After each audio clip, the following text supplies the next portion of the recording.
It's my very good honor to introduce to you tonight someone that you know very well and someone that we admire greatly.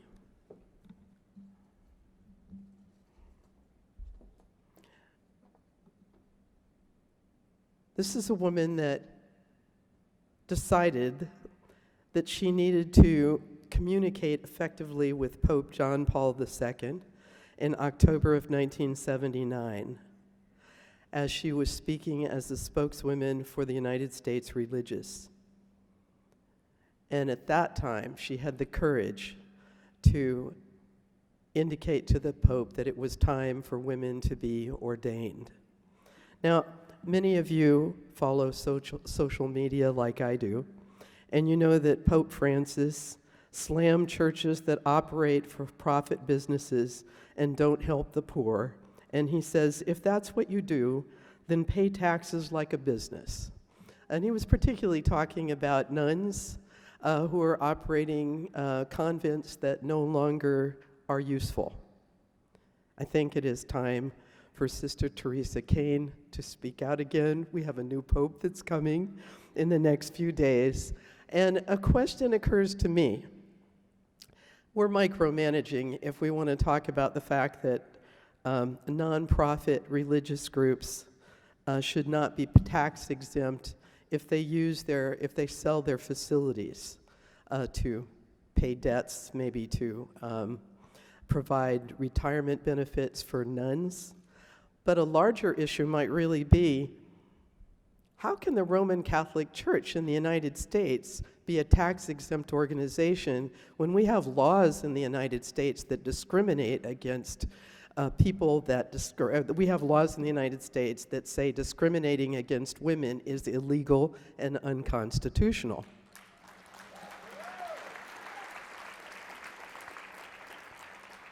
We should be arresting those individuals who actually advocate to continue an organization that is functioning illegally.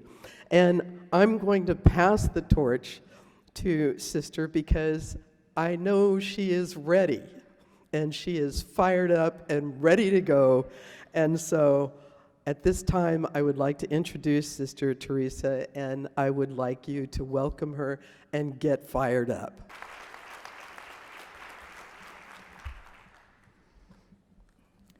Thank you, thank you, thank you. As I stand here this evening and I am embraced by this community, I am reminded of the word used by Reese Witherspoon in the movie Legally Blonde. On graduation day, she said to her colleagues, "We did it!" We gather this evening from various states and a diversity of countries. We can truly say, as a WOC community, we did it.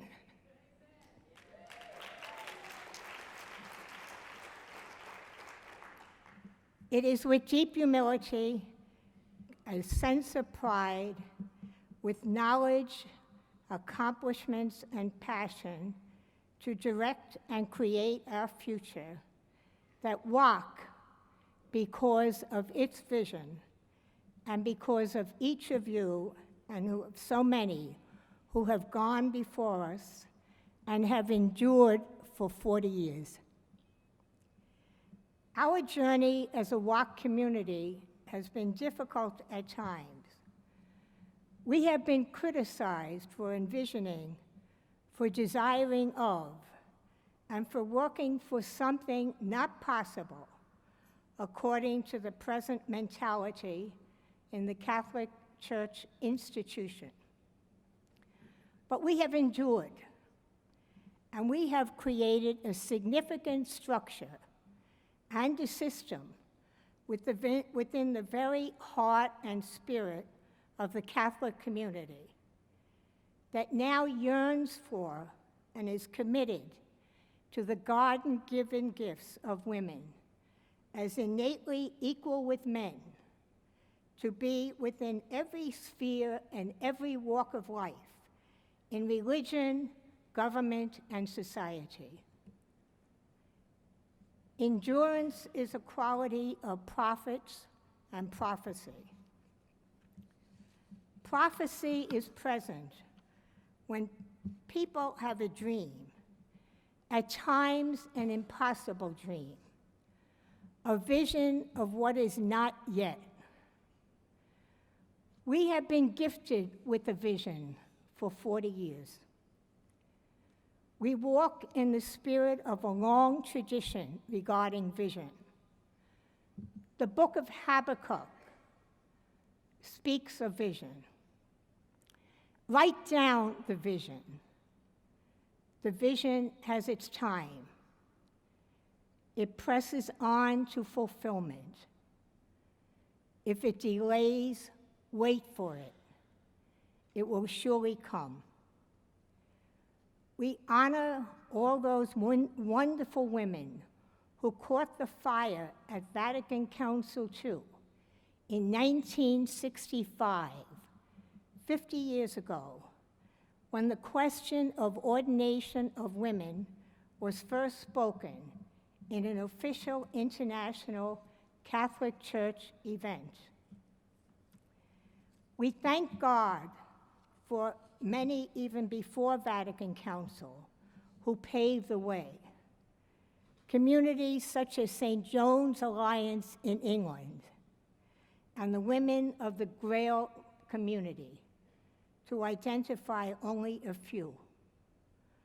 The belief of those in whose steps we follow had a vision and a passion that women are called by nature and by the divine to be fully incorporated into and co-responsible agents for and of our world.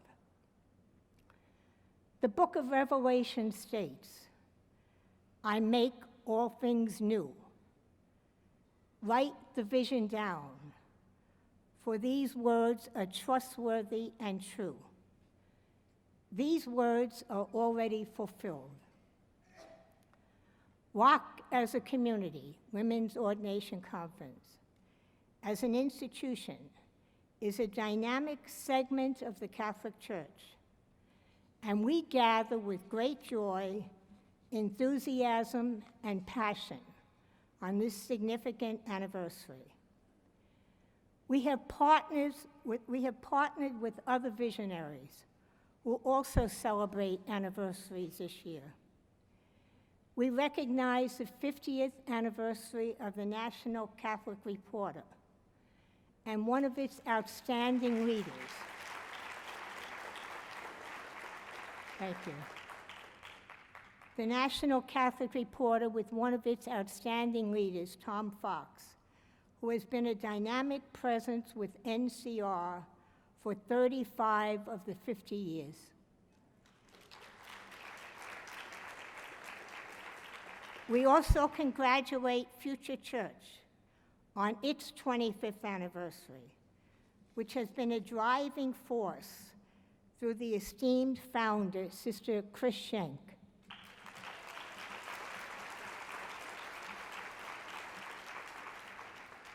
These and many other creative communities among us have become significant entities and integral to our church and will endure.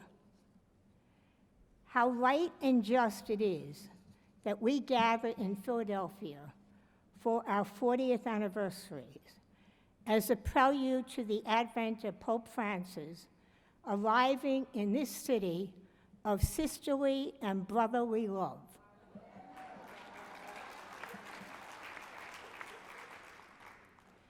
During the summer, I was invited to prepare a message that I might relate to Pope Francis in 2015, following the spirit of my 1979 address to Pope John Paul II. I am privileged tonight to take this opportunity to share my message with you, my first public for it. I speak for women of all walks of life and women of faith among our rich diversities of religion. My message to Pope Francis in Philadelphia.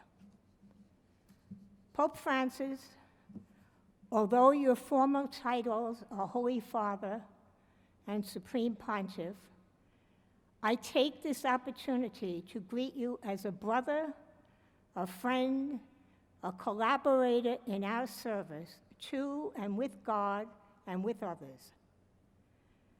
I have no doubt that your many years in Argentina, engaged with many economically poor people, has been a powerful source of strength and grace.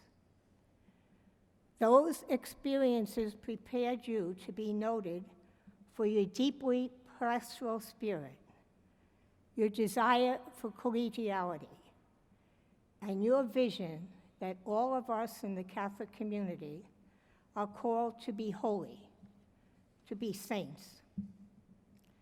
I am a Catholic woman, a woman religious, a sister of mercy, born and raised in the United States, in New York City. Through both education and life experiences, I have come to a conviction that anything less than all women in the Catholic community having the possibility of being in all ministries of our church is not only a deficit, not only wrong, it is a scandal to our church and our world.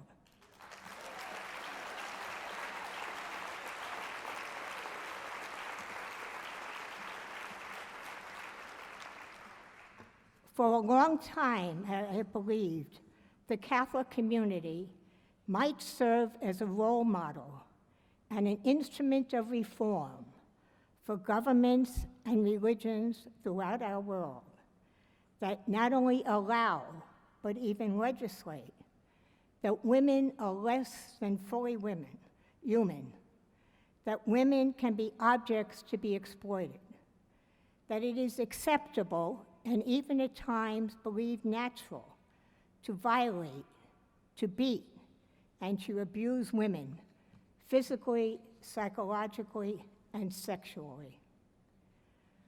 For the Catholic Church to be agents of God's message to our 21st century, we need to have a vision that the degradation of women worldwide, in all countries of our planet, is the primary root issue of social and religious violence and not of God.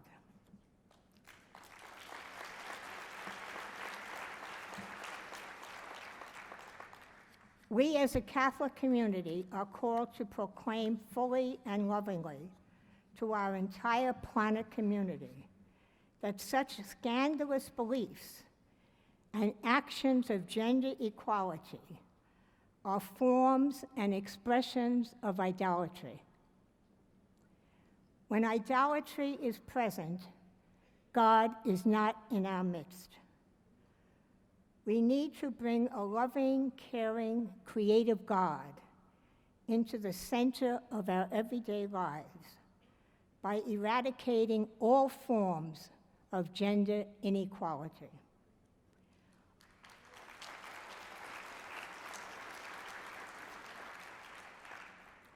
Only then will God, as a companion, a mother, a father, a divine source of grace, truly be present in our world.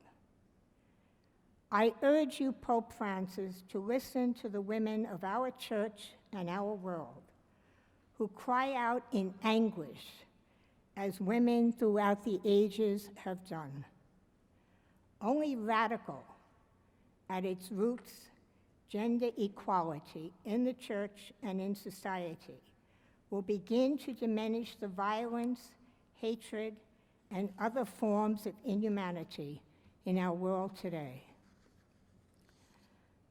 I extend blessings from myself and from all women who share this vision for your continued good health, for an abundance of grace and inspiration for your service, and a spirit of both peace and bliss in your life.